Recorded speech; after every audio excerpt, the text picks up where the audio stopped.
Hey, this is Talking Sports with the Pastor. We are live here from Steelers Loft, here in beautiful Coalport, Pennsylvania. Welcome to Talking Sports with the Pastor. On today's show, we are going to be talking about the Steelers salary cap. We're going to be talking about their needs, what we need to be looking at for the next season, and some strategies on what Pastor thinks they should be doing going forward. And some of these may not be popular, but they're my ideas. So if you're on here, please leave me a like for the video, comment on it. If you have questions, I can see the questions that will be coming up here. So just jump on here and talk sports with the pastor today. But today we're going to be talking about the Steelers salary cap.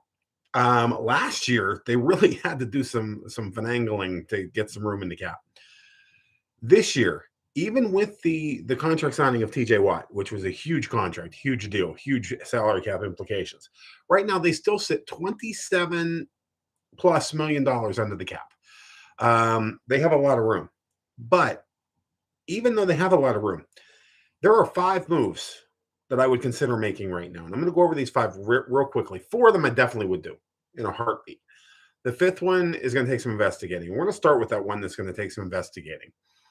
And they're all player-based, of course. So the first player that I'd be looking at would be Stephon Tuitt. I don't get me wrong, I love Stephon Tuitt. I think he's a beast. I think he's an animal. But how bad is this knee injury? Where's his head at right now? I know he's had some rough family things. I know that the knee injury has been a real problem for him. But right now, he is slated to make about $14 million.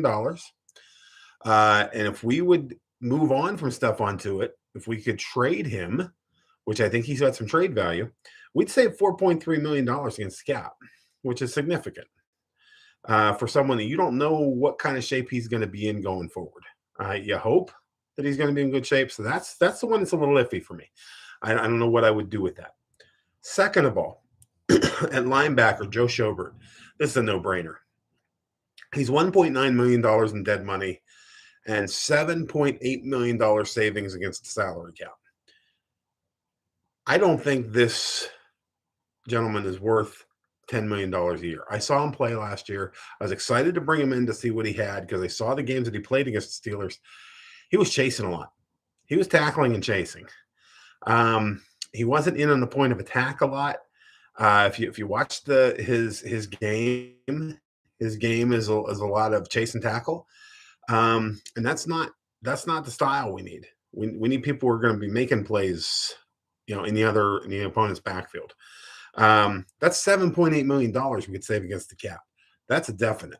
That takes you from about 27 million to close to 35 million in cap space. One move, which definitely has to happen.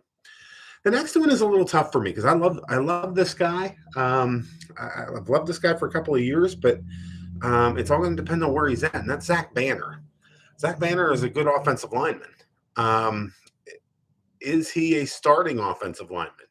Right now, if we would move on from Zach Banner, he would be $1.6 million in dead money. But we would save $5 million against the cap if something is done before June 1st. $5 million against the cap. I think that's a move that you make because your offensive line isn't shored up to begin with. You've got some young guys in there that are seasoning, that are going to get better. Yes, a lot of holes. We're going to talk about those holes in just a second. Then the last 2 are going to be unpopular. Just from the standpoint of actually releasing them or trading them. And the first one is Mason Rudolph. Kevin Colbert came out this week. Kevin Colbert said, if the season started today, Mason Rudolph will be our quarterback, and we are so excited to see where he would lead us. He's 5-4-1 as a starter. Forget all that garbage, okay? Anything you see from Super Bowl to draft from a team and what their future needs are and what they're saying they're going to do is all smokescreens. They just want people thinking that. They are not happy with Mason Rudolph. If they were happy with Mason Rudolph, Ben wouldn't have played last year. Believe that. They're not satisfied with Mason, and nor should they be. I think what you want to do is go ahead and trade Mason Rudolph. Get what you can for him. Get a draft pick for him. Get what you can for him. He has $1 million in dead cap space, but we would save $3 million against the cap. $3 million. Moving on from a quarterback that isn't going to be your starter. I think that's a no-brainer. I would re-sign. The name's escaping me. Our third-string quarterback. I would re-sign him. I would turn him into your backup. That's and our starter isn't on the team right now. I will tell you that our starting quarterback is not on this team right now. Josh Dobbs, been great seeing you, but I don't think he hangs on for another year. Lastly, and this could be a little unpopular too. Deontay Johnson. Deontay Johnson has such a low dead money hit right now. His dead money hit is $283,000, barely $250,000 in dead space, and we would save $2.8 million on the cap if we can trade him. He's seen around the league as a wide receiver 1, wide receiver 2 at the worst. If you could move him for draft capital and get rid of the contract and get rid of the drops, because what this team needs going forward are receivers that are going to actually catch the ball. It doesn't help if you make a spectacular play 1 minute if you're going to drop a short touchdown the next minute that's right in your hands. He's been doing a lot of work, doing a lot of hard work. I have nothing against Deontay Johnson as an individual. I think he's a great receiver, but you need the receivers you can count on, and he's not it. If we would do all of those moves, Stephon Tuitt, to Joe Schobert, to Zach Banner, to Mason Rudolph, and Deontay Johnson, we would save about $22 million against the cap. You put that with the 27, almost 28, we're close to $50 million in cap space. That sounds like an awful lot. But then you look at our needs. Let's go to the needs right now. The needs, I have them ranked where I think that they belong on this list. First is offensive line. I have always been a proponent from day one that you build your team from the lines out.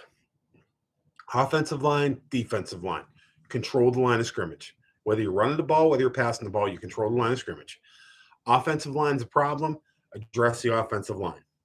To that end, okay, because I have quarterback as second. Let's take both of these together. So I've already cleaned out the cupboard. Okay, I have gotten rid of all of our quarterbacks. The only one I'm bringing back is Dwayne Haskins. That's his name, Dwayne Haskins, in a backup role. So right now, our quarterback room has one person in it. Okay, so I realize we need to go out and get a quarterback or two. But I really think you need to address offensive line in this draft. What is the one position that every great Steeler team has had one great player at this position? Center. We tried to get Kendrick Green last year. I think we saw Kendrick Green is better suited to be a guard. He's going to make a terrific guard. I would push all my chips to the middle of the table to go after Tyler Linderbaum right now. Tyler Linderbaum from the University of Iowa is a slam dunk as a center. He would anchor your offensive line for the next 10 years easy. He would make holes in the running game. He would be able to call your blocking protections at the line of scrimmage. He is ready to go day one. Tyler Linderbaum, you're going to have to move up in the draft. That's why you're trading some of these guys to get the draft capital to go ahead and move up in that first round to grab Tyler Linderbaum. You're going to have to go up maybe about 5, 6, 7, possibly 8 spaces to make sure that you get a Tyler Linderbaum. Okay. And you're saying, Pastor, but what about the quarterback position? What about a Malik Willis? What about a Kenny Pickett? What about one of these quarterbacks? The quarterback class next year, if you look ahead to it, is going to be much better. You have second and third round quarterbacks in this draft that are going to be drafted in the first round. There are going to be 4 reaches made for the draft class this year. 4. 4 reaches. Don't reach. Go after a quarterback like a Carson Wentz for a year. Go after a Marcus Mariota for a year or two. Get a get a bridge quarterback that's going to take you over that span because you need to shore up that offensive line. You need, and this isn't a rebuild by any stretch of the imagination. A Carson Wentz, a Marcus Mariota with that defense, with Brian Flores coaching that defense, and we're going to talk about that in a minute too. This is a playoff team right now. It's a possible Super Bowl team right now, depending on the other moves you make. So get your quarterback of the future next year. Get him next year. Third, we need a wide receiver. If you're going to move on from Deontay Johnson and James Washington's probably not coming back, then your wide receiver room's getting a little bare as well. So you're going to need to either pick up a wide receiver in free agency, draft a wide receiver, but Steely Hall is good at drafting wide receivers, and this is Kevin Colbert's last draft. So go ahead and use Kevin Colbert's mind to get yourself your next wide receiver. Let your new GM go after your quarterback next year. That makes more sense to me. That makes a lot of sense to me. So wide receivers a need. You have Brian Flores in the defense now. So cornerback and safety become a need. We have a lot of guys that look like they're going to go. They're kind of on the start line there, and they're chugging a little bit, and you just don't know whether they're going to take off and be the guy that you need. We're talking about, a guy like Millette, Cam Sutton, guys like that probably could be very, very good in this league, but you just don't know. So you're going to need another guy or two or three. Plus, you need a safety to play opposite of Minkah Fitzpatrick, which, if you remember, right before the Minkah Fitzpatrick trade on this program, I said to go raid the Miami Dolphins cupboard because I thought they were going through a rebuild and to go get Minkah Fitzpatrick. 1 week later, guess what they did? They went and got Minkah Fitzpatrick. I know what I'm talking about. Everybody. The last thing that you're going to need to look at is possibly a defensive lineman. Again, if you're going to move on from Stephon Tuitt, then you're going to want to bolster the defensive line. Cam Hayward's not getting any younger. If you wanted to, if you miss out on a Lindenbaum, you go after a guy like a Jordan Davis from Georgia, who's just going to be a run stopper. He's just going to block everything up on the inside. Figure out a way that you might be able to snag both of them, and it would be like the most amazing draft you've ever had. Maybe not that you've ever had, but one of the most amazing drafts in the last 10 years. Let's put it that way. So those are our needs: offensive line, quarterback, wide receiver, cornerback, safety, and defensive lineman. Let's talk just for a minute or two, because I don't want to hold this video on too long. The news coming out of Pittsburgh: Brian Flores is going to be our senior defensive assistant and linebackers coach. You can shake the dice any way you want, but when you roll them out on the table, the ones that are going to roll the highest are going to be Mike Tomlin and Brian Flores. Okay, I don't care that Terrell Austin has a defensive coordinator tag. Okay, if you're Terrell Austin and you're the new defensive coordinator, and you just saw Brian Flores walk into the room, do you think Brian Flores is answering to you, or do you think you're going to be answering to Brian Flores? That's all I'm saying. He's not going to have the title, of course, but his mind is going to be the one working in there with Mike Tomlin, with Terrell Austin, with Carl Dunbar, with all the guys in that coach's room that really know what they're doing. It's going to be an amazing defense. And Brian Flores is a personnel guy. He can get the most out of his players. So what does that mean? You have an Alex Highsmith on the one side that is right there. He's right there, just this close to just popping and being a superstar. You have Devin Bush. Everybody's ready to send Devin Bush out the door. You notice I didn't have Devin Bush on my list of guys to get rid of. Oh, no. Brian Flores is coming in. Let Brian Flores work with Devin Bush. Devin Bush, everybody's ready to write him off. What put Devin Bush out the year before was a knee injury. When you're a linebacker in this league and you you move laterally side to side, and your whole thing is moving with those knees laterally side to side and front to back. It takes you a good year to come back from a knee injury. So I expect to see a rejuvenated Devin Bush this year with Brian Flores in his ear and coaching him up. I expect Devin Bush to come out and just be a house of fire this year. You have TJ Watt, you got Cam Hayward, all your front seven is going to be fine. Absolutely fine. Because Buddy Johnson's going to take a step forward. You know that. You know that. With Brian Flores in that room, you know Buddy Johnson's taking a step forward.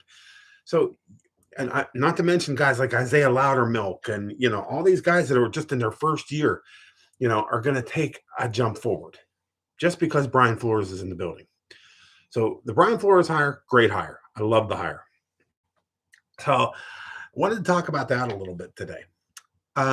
Let's talk about quarterbacks just real quick. This is going to be the last thing we talk about today, and then we're going to jump off here. But please leave me your comments, subscribe to the channel, hit me up with a like so that I know you're seeing the videos. If you have suggestions, write them over in the comments, and we can do any number of different kinds of videos. If you want to see Packer videos, let me know. Let me know that too. We can dive into the Green Bay Packers as well. But quarterback situation. Okay. I'm seeing as a pastor, maybe they're going to go after a Deshaun Watson now. I was watching Arthur Moats. I love Arthur Moats. I think Arthur Moats is the bomb. Arthur, if you ever hear of me on this channel, shout out to you. Mad props. I love what you do. You and Deke are pretty awesome. I like to watch you guys all the time. But there is no way, as sure as God made little green apples, that the Steelers are bringing Deshaun Watson into that building. I understand what he was saying about the civil suits, that these are all civil suits. And everything Deshaun Watson is doing is a civil suit. It's not a criminal suit. And that's a big difference. And I agree if it's one or if it's two, even if it's three. I'll even go as high as 5. Deshaun Watson is dealing with no less than 23 civil suits.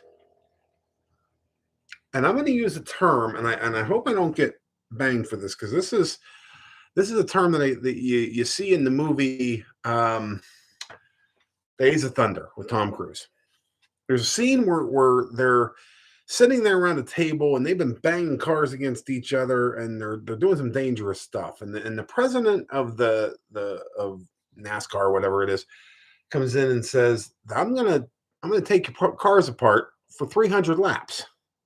And I'm gonna let you get back into the race. And he called it, I think he called it Chinese inspection. And I hate to use that term, but basically what he said was, if they get a shipment of produce in, like lettuce, that they're not sure they want to let into the country, they let it sit on the dock for a while and they let it rot.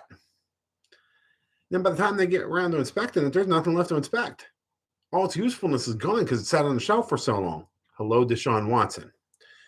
It's going to cost you 3 first-round picks to get Deshaun Watson in the building. He's been sitting on the bench for over a year. I know he's a great quarterback, but that's an awful lot of baggage. And you're painting yourself into a massive corner with not a whole lot of room to get out. I would be the first one to say no on Deshaun Watson. I don't think that's the way we're going to go. Aaron Rodgers is a no. Russell Wilson's a no. Aaron Rodgers and Russell Wilson, great quarterbacks, of course. Me being a Green Bay Packer fan now too, I understand how good Aaron Rodgers is. Okay. Aaron Rodgers coming to the end of his career. You really want to waste 2 first-round picks to go sign Aaron Rodgers and have a guy that may not be plugged into your team? I don't know. I like Aaron Rodgers. Go back to Green Bay. That's where you belong. That's where you should retire. They're gonna franchise tag Devontae Adams. You're gonna keep your team together. Just go take another run at it. That's what should happen. Russell Wilson, I would be a little bit more okay with that. But again, let's understand where we're coming from here. Let's understand the organization we're dealing with. We're dealing with the Pittsburgh Steelers. And the Pittsburgh Steelers do not trade multiple first-round picks. They don't trade first round picks very often. They did for Minka Fitzpatrick, and that was a good move. But you're talking about 2, maybe 3 first round picks. That's going to be more than this team wants to do, guaranteed. So what does that leave you with? It leaves you with a guy like Jimmy Garoppolo, which not a bad option. But again, I think you're looking for a stopgap. I think you're looking for that guy for like 2 or 3 years. And that's a guy like a Carson Wentz, like a Marcus Mariota, maybe a Gardner Minshew at the outside. Um, but keep an eye on those middle guys. There's a lot of quarterbacks available via trade, via free agency, in the draft. There's a lot of quarterbacks available. You're looking for that stopgap. If you were going to go for your quarterback this year, my picks would be Kenny Pickett and Malik Willis. Give me those 1 and 1A. Okay. After that, it's all kind of a muddled mess after that. I wouldn't want Sam Howell. I don't see it in Sam Howell. And there's an it factor that you look for. The quarterback from Ole Miss. He would probably be my next one. Desmond Ridder, I don't see it in him. He's a work. And you better have a really good quarterbacks coach, and you better have a lot around him. And right now, we don't have a lot around the young quarterback. We're going to need a quarterback to step in here and be able to do the job and make some plays. Again, go for Tyler Linderbaum. Shore up your offensive line. Then next year, go after your quarterback. So this is my take on it, on free agency, on the salary cap, on the draft. We'll be jumping back on here with videos and hopefully chatting with some people. If you want to be a guest on the show, please leave me a message. We can take guests on the show too, that we can be chatting. But for now, this is Pastor Len signing off from the Steelers Loft. Looking forward to seeing you next time on Talking Sports with the Pastor. So long, everybody.